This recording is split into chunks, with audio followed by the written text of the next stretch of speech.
Saya mengundang setiap kita untuk bangkit berdiri untuk membaca satu bagian dari firman Tuhan.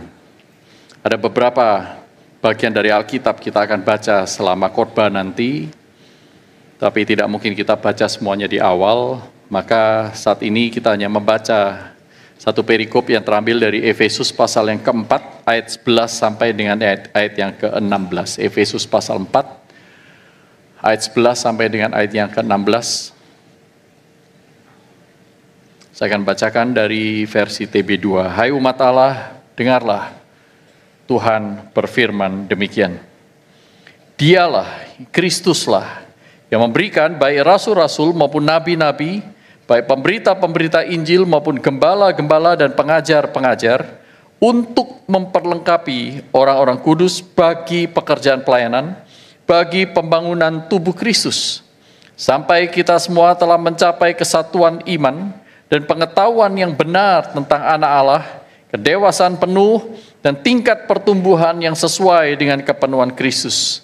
Sehingga kita bukan lagi anak-anak yang diombang-ambingkan oleh berbagai angin pengajaran, oleh permainan palsu manusia dalam kelicikan mereka yang menyesatkan. Sebaliknya, dengan teguh berpegang kepada kebenaran di dalam kasih, kita bertumbuh di dalam segala hal ke arah Dia, Kristus yang adalah kepala.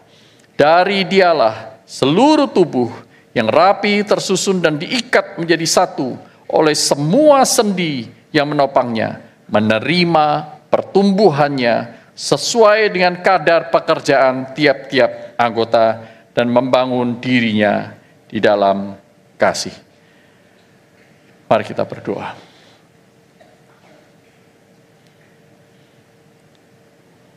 Ya Tuhan, ini kami datang menghadap hadirat-Mu. Ajarlah kami dan biarlah kebenaran-Mu boleh menarik dan memikat jiwa kami. Terlepas dari kelemahan hamba-Mu untuk menyampaikannya. Tuhan, tolong kami mempunyai hati yang teachable dan kiranya Roh Kudus boleh melembutkan jiwa kami. Tolong kami bukan hanya mendengar, tetapi juga memiliki keinginan untuk menghidupi iman kami. Di dalam nama Tuhan Yesus Kristus kami naikkan doa ini. Amin. Silakan duduk Bapak Ibu sekalian.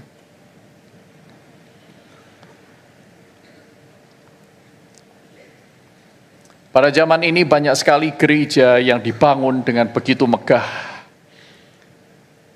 Juga gereja-gereja yang mempunyai banyak sekali cabang di banyak sekali tempat. Tetapi kemegahan jumlah yang begitu banyak ternyata tidak berbanding lurus dengan kualitas jemaat yang ada di sekitar kita. Saudaraku, kondisi jemaat yang ada setelah berkeliling ke banyak sekali tempat, saya pikir ada kesamaan yang erat sekali dengan apa yang disampaikan oleh D.A. Carson. D.A. Carson menulis sebuah eksposisi dari kitab Filipi, dan di dalam eksposisi itu dia menulis sebuah esai singkat yang diberi judul $3 Gospel, Injil $3. Bunyinya dengan terjemahan bebas seperti ini. Aku ingin membeli Injil seharga kira-kira $3. Please. Tidak terlalu banyak, tapi cukup membuat aku happy, bahagia, tetapi jangan terlalu banyak sehingga aku nanti addicted, aku kecanduan. Aku tidak mau Injil yang terlalu banyak, sehingga membuat aku nanti belajar untuk membenci keserakahan, keinginan, dan nafsu. Aku tentu tidak mau terlalu banyak sehingga aku nanti mulai mengasihi musuh-musuhku. Dan menyukai penyangkal diri. Dan mulai memikir-mikirkan pelayanan misionaris di kultur-kultur yang terasing. Aku ingin ekstasi, tetapi bukan pertobatan. Aku ingin transenden, merasa perasaan diri terangkat, tetapi bukan transformasi. Aku ingin dikuatkan oleh orang-orang yang nice, orang-orang yang baik, orang-orang yang forgiving, mengampuni, oleh orang-orang yang mempunyai pikiran yang luas. Tetapi aku sendiri tidak mau mengasihi mereka yang berbeda ras dariku, khususnya mereka yang agak bau. Kata D.A. Carson, bukan saya. Aku ingin Injil yang cukup untuk membuat keluargaku aman. Dan anak-anakku dengan Injil itu bisa berperilaku baik, sopan. Tetapi jangan terlalu banyak sehingga ambisi-ambisiku itu mulai diarahkan kepadanya. Dan pemberianku, persembahanku menjadi semakin lama semakin besar. Aku tidak mau yang seperti itu. Aku hanya mau Injil seharga $3 saja. Saudara, inilah kondisi orang-orang Kristen, jemaat di sekitar kita. Atau mungkin kita masih berada di sana. Yaitu jemaat yang mengaku umat Allah tetapi konsumeris, umat Allah tetapi rasis, umat Allah tetapi individualis dan egois, umat Allah tetapi apatis, tidak peduli dengan orang lain, tidak peduli dengan kesulitan yang dihadapi oleh sesama manusia. Kita hanya pikir diri sendiri. Orang Kristen yang minimalis, yang penting minimal. Aku sudah ke gereja, sudah terlibat pelayanan, minimal. Ya lumayan lah, ada di UPH ini banyak baca Alkitab dibanding sebelumnya kan. Minimal aku gaul dengan orang-orang Kristen yang lain. Minimal, akhirnya menjadi orang Kristen minimalis. Imannya semakin lama semakin superficial. Doa hanya sebatas mulut, tidak pernah keluar dari hati yang mendamba Allah. Alhasil iman seperti itu adalah iman yang tidak bertumbuh. Saudaraku, fenomena ini menggejala begitu kronis di sekitar kita. Dan sedemikian jauh dari apa yang Allah kehendaki bagi gerejanya. Apa sih yang Allah sedang kerjakan? Sudah kerjakan, sedang kerjakan, dan terus menerus akan kerjakan di tengah-tengah kita. Apa sih yang Allah kehendaki dari kita, gerejanya, umat-umat Allah ini? Apa? Sehingga saya berharap, saudaraku, kita menjadi semakin lama semakin inline, berada di jalan Allah, ketimbang menjauhi Allah, tetapi berpikir bahwa kita masih berada di gerejanya, padahal enggak. Ada 3 hal dari apa yang kita baca hari ini, yang Allah itu sedang kerjakan, yang Allah itu sedang hasilkan di tengah-tengah kita, yang Tuhan ingin kita masuk berbagian di dalamnya. Yang pertama adalah kesatuan. Kesatuan. Yang kedua adalah kebangunan. Dan yang ketiga adalah kehadiran Kristus. Kesatuan, kebangunan, dan kehadiran Kristus. Mari kita lihat satu persatu. Yang pertama, kesatuan. Kristus mempersatukan kita di dalam dirinya. Dalam Efesus pasal 2 ayat 13 sampai 14, tadi kita tidak membacanya, saya akan membaca bagi saudara sekalian. Efesus pasal 2 ayat 13 sampai dengan 14. Demikian bunyi firman Tuhan. Tetapi sekarang di dalam Kristus, Yesus Kristus, di dalam Kristus Yesus, kamu yang dahulu jauh sudah menjadi dekat oleh darah Kristus. Karena dialah damai sejahtera kita, yang telah mempersatukan kedua pihak dan merobohkan tembok-tembok pemisah, yaitu perseteruan. Kita lanjutkan ayat 17 sampai 19. Ia datang, Kristus datang, dan memberitakan damai sejahtera kepada kamu yang jauh, dan damai sejahtera kepada mereka yang dekat. Karena melalui Dia, kita kedua pihak dalam satu roh beroleh jalan masuk kepada Bapa. Demikianlah kamu bukan lagi orang asing dan pendatang, melainkan kawan sewarga dan orang-orang kudus dan anggota-anggota keluarga Allah. Kita ini keluarga loh.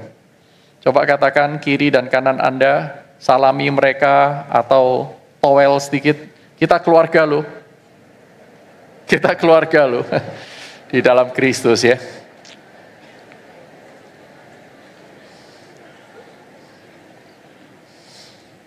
Melihat saudara senyum, hati saya merasa bahwa kayaknya saya sedang di surga. Sering-seringlah senyum, tapi jangan senyum-senyum sendiri.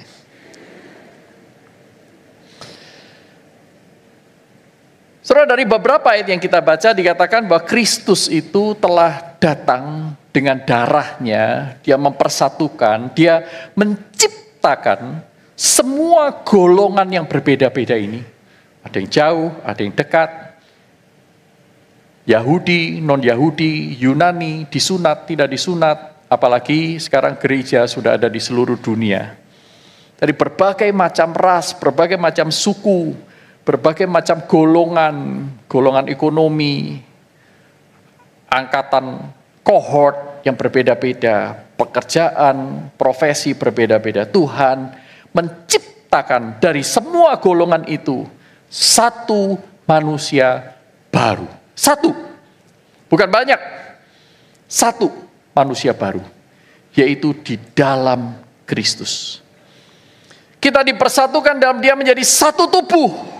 Satu manusia baru, satu tubuh, satu Kristus. Tubuh Kristus. Lalu kalau kita bertanya, dipersatukan itu dipersatukan apanya? Kalau kita keluarga, itu keluarga dalam hal apa? Dalam Kisah Para Rasul pasal 2 saudaraku dikatakan bahwa ketika jemaat itu berkumpul, mereka saling berbagi, mereka menjadi satu tubuh, semua yang mereka miliki itu milik bersama. Tentu kita tidak bisa dibilang bahwa karena milik bersama, mana kasih dompetmu. Karena kita bersama ya, semuanya menjadi milik bersama, pacarmu adalah pacarku. Tidak boleh saudaraku ya. Istrimu, istriku, suamimu, suamiku. Itu melanggar perintah Tuhan yang lain. Tetapi yang dimaksud adalah kita itu mempunyai sesuatu yang sama, yang banyak sekali, yang membuat saudara dan saya itu menjadi satu manusia. Apa ini? Dalam Efesus pasal 4 ayat 3-6, Paulus menjelaskan. Kita itu satu dalam apanya? Ya, Efesus 4 ayat 3-6, demikian bunyi firman Tuhan. Satu tubuh, satu roh, sebagaimana kamu telah dipanggil kepada satu pengharapan yang terkandung dalam panggilanmu. Ada satu panggilan, satu Tuhan, satu iman, satu baptisan, satu Allah dan Bapa dari semua, Allah yang di atas semua dan melalui semua dan di dalam semua. Kita mempunyai apa yang disebut dengan koinonia, persekutuan. Di bagian khotbah yang lain, saya lupa bulan apa, atau mungkin tahun lalu, saya katakan kata Indonesia sekutu itu filosofisnya bagus banget. Saudara tahu apa arti dari kata sekutu? Kalau sekali artinya apa? Satu kali. Oke, serumah, satu rumah. Sekeluarga, satu keluarga. Kalau sekutu, satu kutu. Satu kutu itu artinya saking dekatnya sampai kutu di rambut kita itu kutu yang sama. Dia bisa lompat-lompat. Saya tidak menemukan etimologi dalam bahasa Indonesia, tapi saya mengartikannya demikian untuk menunjukkan kedekatan. John Stott dalam bukunya The Living Church menjelaskan bahwa persekutuan koinonia itu artinya kita memiliki kesamaan-kesamaan. Ada 3 kesamaan yang besar yang menurut John Stott. Yang pertama adalah kesamaan warisan Kristus. Kesamaan bahwa kita ini karya Kristus, diciptakan ulang oleh Kristus, mendapatkan berkat dari Kristus yang sama, diselamatkan oleh Kristus. Nah ini kesamaan ini. Kesamaan yang pertama. Koinonia, aspek koinonia kedua. Kesamaan yang kedua adalah kesamaan pelayanan. Saudara perhatikan dalam Efesus pasal 4 tadi itu. Kita diperlengkapi untuk pelayanan yang sama. Ergon diakonias, satu pelayanan, tidak ada plural di sana. Kita itu diperlengkapi untuk satu pelayanan. Pelayanan yang sama yaitu apa? Pembangunan tubuh Kristus. Sehingga setiap orang bagian dari gereja. Tidak ada seorang pun yang seharusnya berpangku tangan, ongkang-ongkang kaki dan tidak melakukan apapun. Tetapi kita itu dipersatukan oleh Allah masuk dalam sebuah persekutuan untuk saling melayani. Kita sharing the same ministry. Sekalipun bagiannya lain-lain. Dan kesamaan yang ketiga adalah tanggung jawab atas sesama. Atas satu dengan yang lain. Kesamaan apa? Kesamaan tanggung jawab. Saya bertanggung jawab terhadap pertumbuhan Anda bertanggung jawab terhadap pertumbuhan saya. Demikian pula satu dengan yang lain. Orang tua dengan anak, anak dengan orang tua, sahabat dengan sahabatnya. Teman sekamar dengan teman sekamarnya yang lain. Kita mempunyai mutual responsibility. Tanggung jawab yang sama atas satu dengan yang lain. Di dalam bagian suratnya yang lain, Paulus berkata, kita ini adalah member of one another. Kita itu anggota satu dengan yang lain. Sehingga ketika ada orang yang jatuh, engkau harus mengangkatnya. Ketika ada orang yang membutuhkan, engkau harus menolongnya. Saling menolong, demikianlah seperti digambarkan dalam satu tubuh. Ada di antara saudara kalau kepala itu lagi gatel, saudara, kepala gatel, garuk aja sendiri. Tangan nggak mau garuk, enggak, tangan nggak mau, enggak, saya nggak mau, garuk aja sendiri. Saya udah capek garuk kepalamu. Nggak ada, saudaraku. Tapi semuanya tanggung jawab, ya kan? Kalau kita sedang luka, lagi drop, kita perlu pergi ke IGD. Maka semuanya saling membantu. Sekalipun mungkin hanya beberapa organ. Misalnya kepala yang pusing, cenut-cenut banget sampai mau pingsan, vertigo dan lain-lain. Maka tangan itu bergerak menjaga keseimbangan, pegangan, kaki itu melangkah. Dan anggota tubuh yang lain ikut beserta. Saudara. Mutual responsibility. Dan untuk itulah saudara dan saya dipersatukan di dalam Kristus. Artinya apa? Oleh karya Kristus kita mendapatkan identitas yang baru. Kita mendapatkan komunitas yang baru. Dan ini bernilai kekal. Keanggotaan kita dalam keluarga Allah dipersatukan oleh Kristus ini tidak tergantung pada situasi, tidak tergantung pada kondisi, tidak tergantung kepada syarat-syarat, tidak tergantung kepada keanggotaan kita terhadap klub tertentu. Tetapi bergantung kepada satu dasar yang kekal, yang selama-lamanya Allah telah tanamkan, yaitu Kristus. Dan di atas Kristus inilah seluruh jemaatnya itu akan dibangun. Saudara dan saya berada dalam mempunyai membership kerajaan dan keluarga Allah yang tidak ada expiry date-nya. Sehingga saudara tidak perlu khawatir karena keanggotaan saudara sudah dijamin dan distempel oleh darah Yesus Kristus. Amin. Oleh darah Yesus Kristus. Sehingga persatuan kita di dalam darah Yesus Kristus itu lebih kuat daripada darah keluarga. Dan bertahan jauh lebih lama. Nah saudaraku, identitas ini penting sekali. Banyak orang melupakan identitas ini dan menganggap bahwa keanggotaan saya di dalam sebuah komunitas orang kudus, communion of saints, dengan gereja ini adalah sesuatu yang tidak berharga. Mengapa? Karena mereka tidak mengerti harganya sampai kekekalan. Tidak banyak orang mempunyai penghargaan, menghargai hal-hal yang sifatnya kekal. Kalau Paulus itu menyebutnya mereka ini masih sarkikoi. Dalam bahasa Yunani, sarkikoi artinya orang-orang yang masih lebih dikuasai oleh kedagingan ketimbang oleh roh. Sarkikoi berbeda dengan pneumatikoi. Pneumatikoi ini orang-orang yang dikuasai oleh roh. Nah saudaraku, Alkitab mengajarkan kepada kita satu prinsip yang berbeda sekali dari dunia. Alkitab mengajarkan dari identitas mengalir aktivitas. Itulah sebabnya Paulus penting sekali menegakkan terlebih dahulu siapa kita, baru kemudian memberi perintah apa yang harus kita kerjakan karena siapa kita. Jadi dari identitas mengalirlah aktivitas. Kita sudah menerima panggilan untuk bersatu di dalam Kristus, dibangun menjadi tubuh Kristus, maka di pasal 4 dikatakan bahwa hendaklah engkau memiliki hidup yang berpadanan dengan panggilan itu. Jadi dari identitas kepada aktivitas.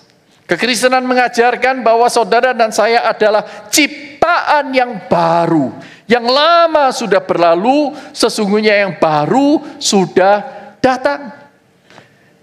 Identitas ditegakkan, barulah Paulus berkata, maka sekarang kami tidak lagi menilai orang seperti identitas lamanya, tetapi identitas yang baru. Engkau adalah anak-anak terang, maka hiduplah sebagai anak-anak terang. Engkau sudah diselamatkan, maka kerjakanlah keselamatan yang kau sudah peroleh. Saudara perhatikan, ini pola di dalam Alkitab. Mulai dari perjanjian lama sampai perjanjian baru.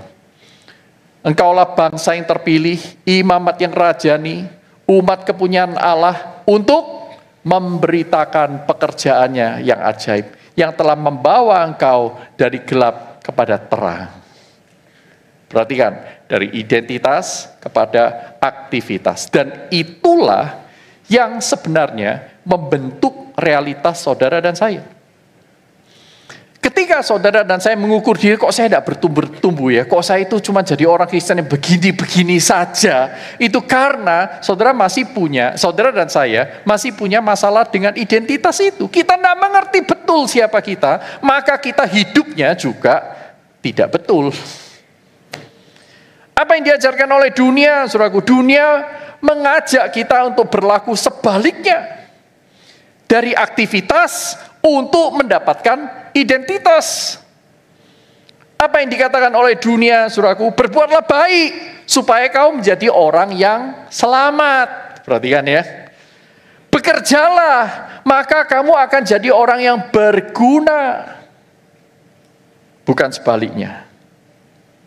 Mestinya kan sebaliknya. Tuhan sudah menciptakan engkau dengan kemampuan, talenta, karunia, semua potensi untuk menjadi orang yang berguna. Tuhan sudah menciptakan engkau berguna. Kalau engkau nggak berguna, Tuhan nggak mungkin ciptakan. Maka hiduplah sesuai dengan identitasmu itu. Jadilah berguna.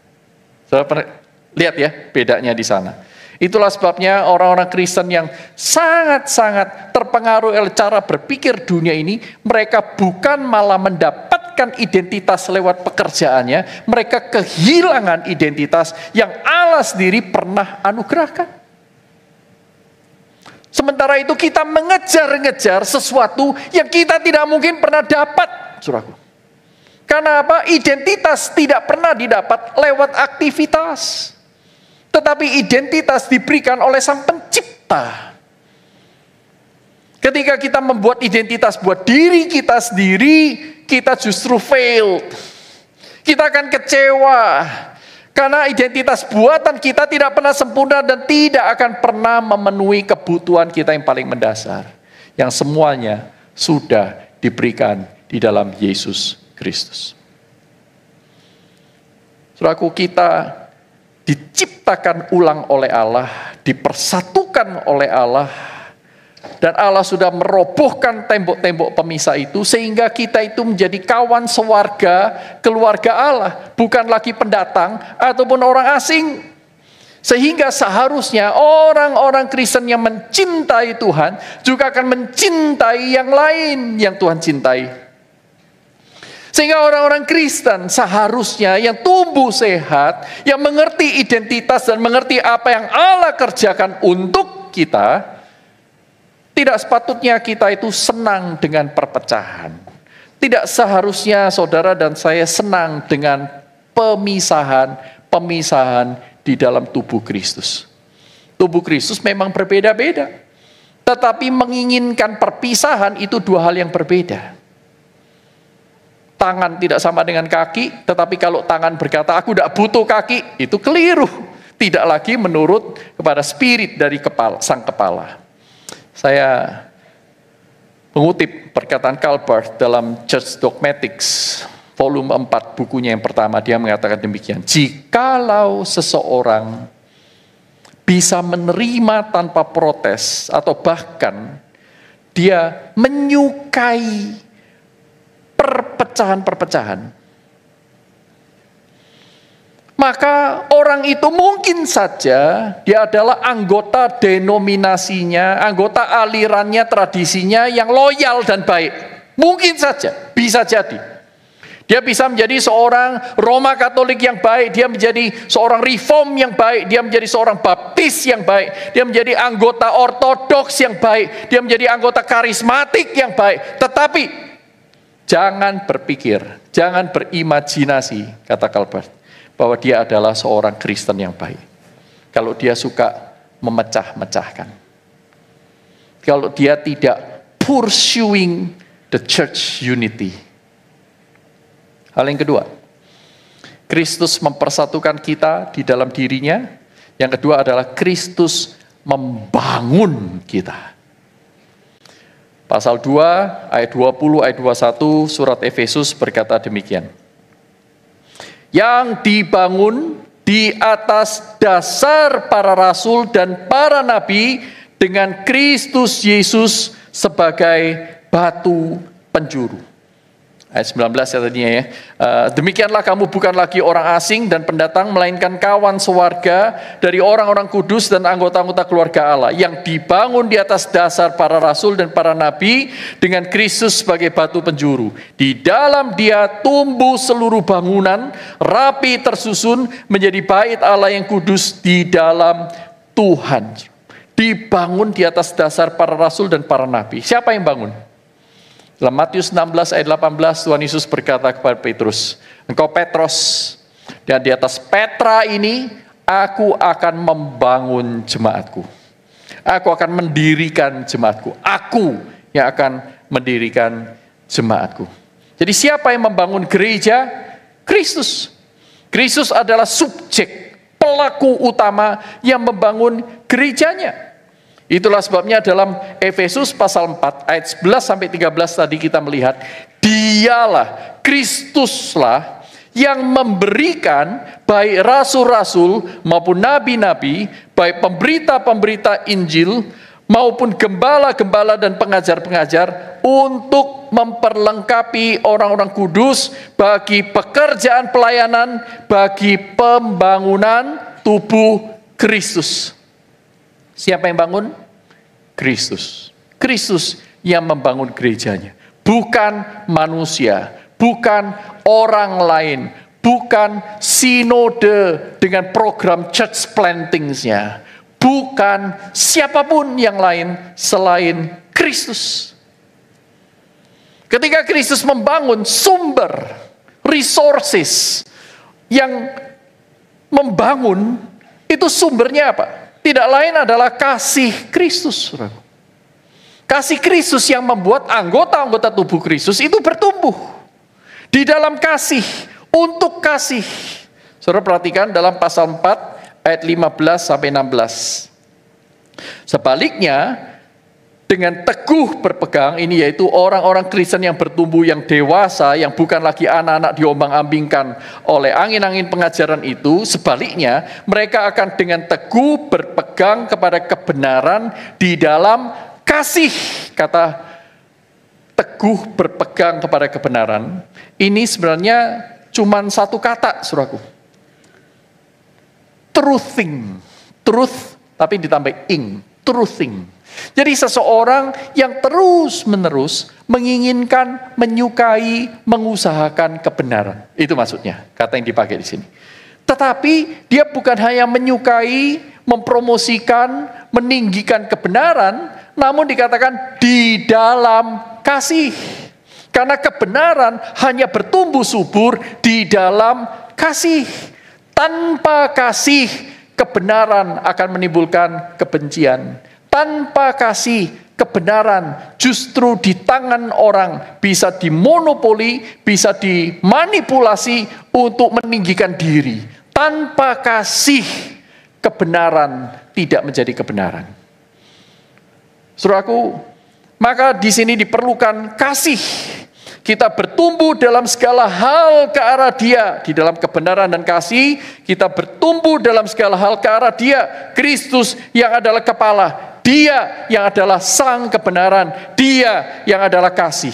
Sehingga dari Dialah, dari sang kebenaran, dari sang kasih ini, seluruh tubuh yang rapi tersusun dan diikat menjadi satu oleh semua sendi yang menopangnya, menerima pertumbuhannya sesuai dengan kadar pekerjaan tiap-tiap anggota dan membangun dirinya dalam kasih. Saudara perhatikan, kasih itu menjadi habitat, tapi pada saat yang sama kasih juga adalah syarat pertumbuhan yang sejati itu muncul. Gereja boleh banyak, tetapi kalau tidak ada kasih di dalamnya, maka semuanya tidak berguna. Jemaat boleh berbondong-bondong menghadiri ibadah, tetapi kalau satu dengan yang lain tidak saling mengenal, lebih mirip penonton di dalam bioskop, saudaraku, maka pertumbuhan juga tidak akan terjadi. Kalau jemaat punya banyak sekali anggota, tetapi satu dengan yang lain tidak saling mengenal, tidak saling mengasihi, maka itu adalah hanya pertunjukan. Saudaraku yang terkasih dalam Tuhan, Kristus adalah yang membangun, Dia adalah sang sumber pertumbuhan. Maka kita bertanya, bagaimana cara Kristus membangun? Dia membangun di atas dasar para rasul dan para nabi. Dia membangun dengan firman. Di dalam kasih dengan firman. Saudaraku yang terkasih dalam Tuhan, Dialah yang memberikan kepada kita rasul, nabi, gembala, pengajar, dan pemberita Injil. Kelima jabatan ini, kelima tipe orang yang Tuhan berikan kepada gereja ini, Tuhan berikan untuk mengajak jemaat supaya mereka bisa semakin memiliki pengetahuan yang benar akan Allah. Dan itu membutuhkan ketaatan, pengertian akan firman Tuhan di dalam kedalaman tertentu, tidak bisa sembarangan. Itulah sebabnya kepada sebagian orang Tuhan berikan karunia-karunia seperti itu. Karena apa? Itulah cara Allah membangun. Gereja bukan hanya butuh pengajar, tapi gereja juga butuh gembala. Gereja bukan hanya butuh pengajar dan gembala, gereja juga butuh pemberita-pemberita Injil untuk menjangkau keluar. Dengan kata lain, saudaraku, dengan rasul, nabi, gembala, pengajar, dan pemberita Injil, Paulus ingin mengatakan gereja hanya bisa tumbuh melalui pemuritan yang holistik. Bukan hanya pengajaran, menambah pengetahuan, tetapi perlu penggembalaan. Perlu orang-orang yang drive untuk selalu kita itu mengingat akan Injil Yesus Kristus. Kita perlu diberikan teladan oleh mereka supaya kita menjadi murid-murid yang sejati, yang bertumbuh. Dan kemudian saudaraku, dalam bagian pasal 2 ayat 20 dikatakan Kristus adalah batu penjuru. Gereja dibangun di atas dasar para rasul dan para nabi, di atas pengajaran yang alkitabiah, saudaraku. Dan Kristuslah yang menjadi batu penjuru. Bidat-bidat sesat juga menggunakan Alkitab. Tetapi Alkitab yang mana yang kita bisa percaya? Yaitu penafsiran-penafsiran Alkitab yang selalu mengajak kita untuk mengenal Kristus. Kristus sebagai batu penjuru. Itulah sebabnya dalam perjalanan menuju ke Emmaus, Tuhan Yesus berjumpa dengan dua orang muridnya. Dan Dia bertegur sapa dengan mereka dan mengajak mereka untuk melihat apa yang tercatat dalam para nabi. Perjanjian lama, semuanya berbicara tentang Kristus. Sampai juga di perjanjian baru, semuanya berbicara tentang Kristus. Kristuslah batu penjuru. Dalam pasal 4 ayat yang ke-15 dikatakan, pasal 4 ayat 15 dikatakan demikian. Sebaliknya, dengan teguh berpegang kepada kebenaran di dalam kasih, kita bertumbuh di dalam segala hal ke arah Dia, Kristus yang adalah kepala. Kristus yang adalah kepala. Arah pertumbuhan jelas. Tidak subjektif, tidak berdasarkan perasaan, tetapi secara objektif dan sudah ditetapkan oleh Allah, yaitu kita semakin lama semakin serupa dengan Kristus. Itu artinya gereja dibangun. Itu artinya gereja mengalami kebangunan rohani. Kebangunan rohani yang sejati tidak identik dengan jumlah banyak orang, dengan suasana yang syahdu, banyak orang maju dalam altar call. Tetapi setelah itu mereka menjadi pengikut dunia.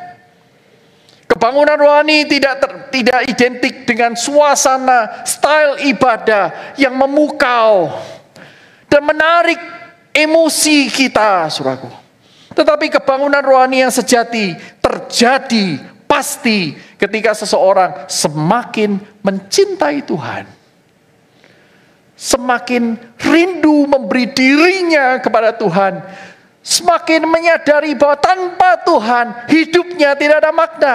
Sekalipun dagingku, hatiku habis lenyap, Engkau adalah gunung batuku dan bagianku selama-lamanya Tuhan. Pada orang itulah kebangunan rohani yang sejati itu terjadi. Jadi saudaraku, jangan melihat semuanya hanya dengan fenomena. Ayo kita rame-rame yuk. Itu hype namanya, bukan kebangunan.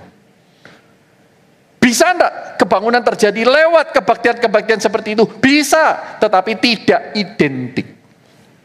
Perhatikan ya, bisa, tapi tidak identik. Tidak selalu terjadi. Saudara, gereja mengukur, orang modern mengukur gereja yang sukses, gereja yang bertumbuh, itu dari ABC. Attendance, berapa banyak pengunjung yang datang. Buildings, berapa banyak cabang yang sudah dibuat.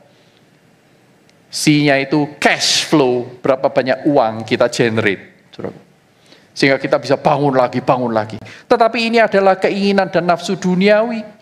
Allah tidak pernah mengajarkan di Alkitab mengukur gereja itu dari hal-hal yang hari ini ada besok bisa pergi. Dari bangunan, dari jumlah orang yang datang, dari cash flow. Itu semuanya sangat-sangat superficial. Kalau Tuhan mau yang seperti itu gampang sekali, saudaraku. Betul ya? Gampang sekali. Tetapi bukan itu yang Tuhan mau.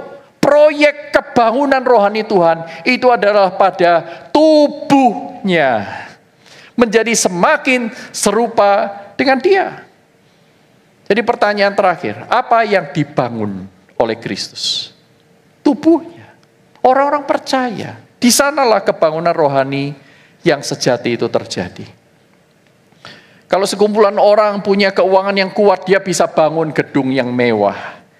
Kalau sekumpulan orang mempunyai kepintaran yang tajam, dia bisa menata organisasi yang hebat. Keterampilan yang terasah dapat merancang program-program yang tepat.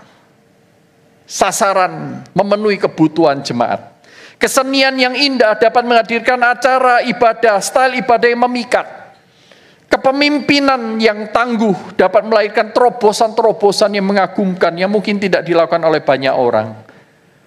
Tapi itu adalah sesuatu yang bisa dikerjakan oleh manusia. Yang juga dilakukan di iman kepercayaan yang lain, saudaraku. Hanya cinta Allah yang teguh, yang sanggup membangun gerejanya. Karena gereja bukan gedung, gereja bukan organisasi, gereja bukan acara, gereja bukan event, gereja bukan uang. Gereja adalah umat Allah yang dikasihinya. Saudara dan saya. Terakhir yang ketiga, Kristus memenuhi tubuhnya. Jadi Kristus mempersatukan, Kristus membangun, Kristus memenuhi tubuhnya. Saudaraku, gereja dibangun untuk apa? Untuk apa setiap anggota tubuh itu harus saling melayani sehingga bisa bertumbuh dalam segala hal ke arah Kristus? Buat apa? Kalau kita itu diselamatkan untuk masuk surga, ngapain repot-repot ada di dunia, bukan? Kenapa Tuhan tidak langsung eksekusi saja setiap orang yang percaya hari ini, Tuhan, aku menerima Engkau sebagai juru selamatku satu-satunya. Ini aku, kuserahkan jiwaku. Pling, hilang dia langsung. Pindah surga. Jadi UPH juga bingung nanti, saudara. Yang datang 2.000, yang pulang cuma 1.000. Yang 1.000 lain gimana? Saudaraku, apa artinya? saudara dan saya itu dibangun. Untuk apa? Kita dipanggil untuk melakukan apa di dunia ini? Pasal 4 ayat 13 dikatakan, sampai kita semua telah mencapai kesatuan iman dan pengetahuan yang benar tentang anak Allah yaitu Kristus, kedewasaan penuh dan tingkat pertumbuhan yang sesuai dengan kepenuhan Kristus. Mulai muncul nih komponen yang lain. Oke, kita dipanggil supaya kita mengalami kepenuhan Kristus. Tapi dipenuhi itu untuk apa? Pasal 2 ayat 21 dan 22, dua pasal sebelumnya Paulus sudah menjelaskan. Ya, pasal 2 ayat 21 dan 2 dikatakan demikian. Di dalam Dia tumbuh seluruh bangunan, yaitu kita, rapi tersusun, seperti tadi dalam pasal 4, masing-masing sendi terikat, rapi tersusun, ya, menjadi bait Allah yang kudus di dalam Tuhan. Di dalam Dia, kamu juga turut dibangun menjadi tempat kediaman Allah di dalam roh. Nah ini, saudaraku. Ini adalah misi saudara dan saya. Kita itu dipanggil, dipersatukan dalam komunitas tubuh Kristus. Setiap orang itu saling melayani, sehingga menolong yang lain bertumbuh, saling peduli, saling mengangkat, bukan menjatuhkan, saling mengingatkan, bukan saling mengajak untuk melupakan Allah, sehingga di dalam pertumbuhan ini, mereka itu, kita, satu komunitas bisa menjadi tempat kediaman Allah, dipenuhi oleh Allah. Dipenuhi oleh Allah. Nah, saudaraku yang terkasih dalam Tuhan, kita dipanggil untuk dipenuhi oleh Kristus melalui Roh Kudus untuk menghadirkan Allah di sekeliling kita, karena kita ini bait-Nya. Dalam Perjanjian Lama, bait Allah itu adalah simbol 3 fungsi penting. Bait Allah dalam Perjanjian Lama. Yang pertama, di sanalah Allah hadir. The heaven meets the earth. Surga datang ke bumi di mana? Di bait Allah. Sehingga ketika Allah turun, dikatakan terlihat memenuhi bait-Nya. Bait itu penuh dengan kemuliaannya. Ini bukan bait biasa, gedungnya biasa, tetapi Allah di dalamnya yang luar biasa. Batu-batunya sama dengan batu-batu yang dipakai untuk bangunan yang lain, tetapi Allah di dalamnya yang memerintah, yang membuat batu-batu itu menjadi kudus. Dia menjadi bait yang kudus, karena Allah hadir.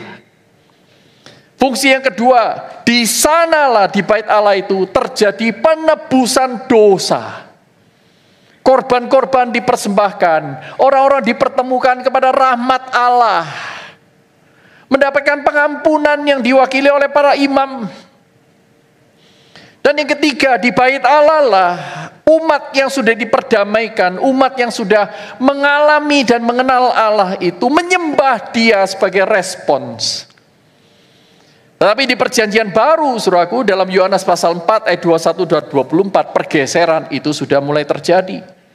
Ketika bait Allah itu diruntuhkan oleh kekaisaran Romawi, Tuhan Yesus menjumpai seorang perempuan Samaria di sumur itu. Dan Dia berkata, engkau menyembah di gunung ini dan gunung itu, di tempat ini, di bangunan ini, di bangunan itu. Tetapi waktunya telah tiba bahwa setiap orang beriman menyembah Allah di dalam roh dan kebenaran. Jadi tidak lagi berada dalam posisi atau lokasi geografis tertentu. Dan Kristus mengatakan di dalam Yohanes pasal 2 ayat 19 sampai 21, saya bacakan demikian. Yohanes pasal 2 ayat 19 sampai 21. Jawab Yesus kepada mereka, runtuhkan bait suci ini, dan dalam 3 hari aku akan membangunnya. Lalu kata para pemuka Yahudi itu kepadanya, 46 tahun orang mendirikan bait suci ini, dan kau dapat membangunnya dalam 3 hari? Namun yang dimaksudkan Yesus dengan bait suci ialah tubuhnya sendiri. Tubuhnya sendiri. Tubuhnya itu bait suci. Karena di dalam tubuh Yesus Kristus, Allah hadir di dalam kepenuhannya. Dalam surat Kolose, Paulus berkata, di dalam Kristus Allah hadir. Allah memenuhi Dia dengan segala segala hal, beyond measure, saudara. Kristus adalah kehadiran Allah. Di dalam tubuh Kristus pula terjadi penebusan dosa. Dan di dalam Kristus pula kita layak menyembah Allah. Saudara perhatikan di sana ya. Nah, kemudian di dalam Efesus pasal 2 ayat 21 dan 22 yang tadi kita baca. Dan dalam 1 Korintus pasal 6 ayat 19, Paulus mengingatkan, ingatlah, apakah engkau tidak tahu bahwa tubuhmu adalah bait roh? Mengapa tubuh kita adalah bait roh? Seperti tubuh Kristus adalah bait Allah, karena saudara dan saya adalah tubuh Kristus. Saudara dan saya adalah tubuh Kristus, inilah panggilan kita. Yaitu supaya melalui kita, melalui kehadiran kita di rumah tangga, kehadiran kita di kamar, di asrama, kehadiran kita di dalam kelas, di sekolah, kehadiran saudara dan saya di rumah sakit, buat para nurse, buat para guru di sekolah-sekolah, di ruang kelas, di bilik-bilik konseling itu, Tuhan hadir. Saudara dan saya sudah menjadi anggota tubuh Kristus dari aktivitas, dari identitas, kita dipanggil untuk hidup berpadanan dengan panggilan itu, yaitu menghadirkan Kristus dimanapun Tuhan tempatkan kita. Sehingga gereja yang dipenuhi oleh Kristus melalui Roh Kudus ini, bukan hanya supaya banyak orang aktif memenuhi gedung gereja, di acara-acara gereja, tetapi supaya saudara dan saya aktif berfungsi menjadi gereja di tengah-tengah masyarakat. Kita diutus untuk memenuhi setiap pelosok bumi. Dimanapun. Karena apa? Di mana ada kegelapan, di sana ada jiwa-jiwa yang membutuhkan Kristus.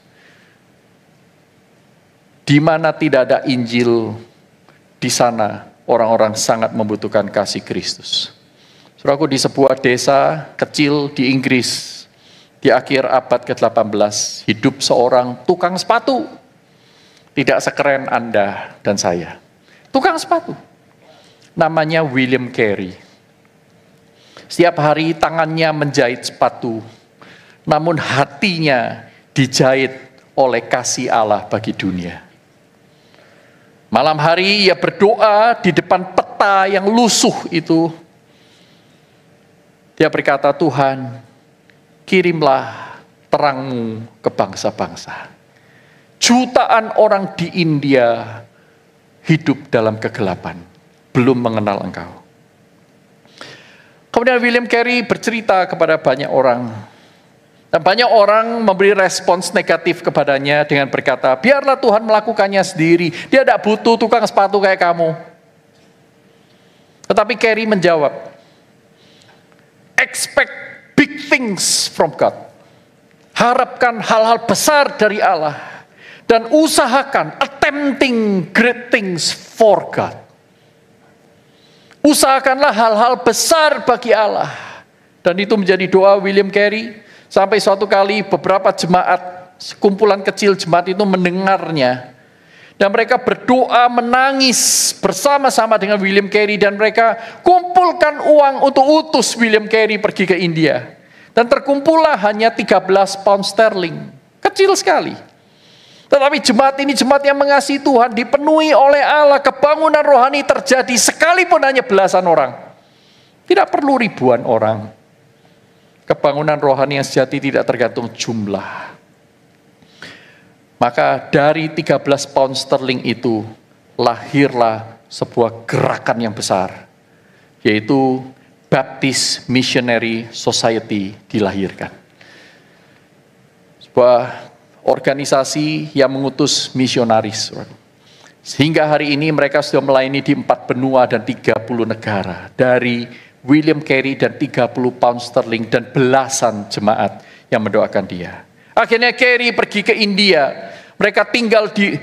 Carey pergi ke India, teman-temannya yang lain tinggal di rumahnya di Inggris, berdoa dan menopang dan percaya. Carey menabur jauh, mereka menyiram dekat. Dan Allah memberi pertumbuhan yang kekal lewat gereja yang mengutus ini. Sebab misi bukan hanya tentang yang pergi, tetapi juga tentang yang mengutus. tentang umat yang percaya bahwa kasih Kristus layak diberitakan sampai ke ujung bumi. Sebagian besar dari kita, para mahasiswa misionaris, suatu saat nanti Anda akan diutus. Tetapi sebelum Anda akan diutus, mari alami kebangunan Allah di gereja ini. Berikan dirimu untuk pekerjaan Allah yang besar. His plan is way bigger than our plan. His plan is eternal, our plan is temporal. Manakah yang kau ingini untuk hidupi seumur hidupmu? Mari kita tundukkan kepala. Setiap orang datang kepada Tuhan untuk menjawab panggilan, undangan Tuhan. Adakah yang mau memberi dirinya untuk dipersiapkan bagi pekerjaan Tuhan di masa yang akan datang? Menjadi bait-bait Allah, di mana orang bisa berjumpa dengan Allah melalui hidup kita. Setiap orang datang kepada Tuhan dalam doamu pribadi. Jikalau Tuhan mengutus engkau ke tempat ini, ke tempat dimanapun kau berada, di tengah-tengah keluargamu, apakah Kristus sudah hadir dengan jelas? Maukah engkau menghadirkannya dengan lebih gamblang lagi? Dengan membagi-bagikan pengampunan, belas kasihan, cinta, keadilan, kesabaran, kelemah lembutan. Apakah Kristus hadir melalui hidupmu bagi orang-orang yang tertindas? Apakah Kristus hadir di hidupmu bagi orang-orang yang terikat oleh kebiasaan-kebiasaan dosa yang menghancurkan? Adakah saudara dan saya akan tinggal diam saja?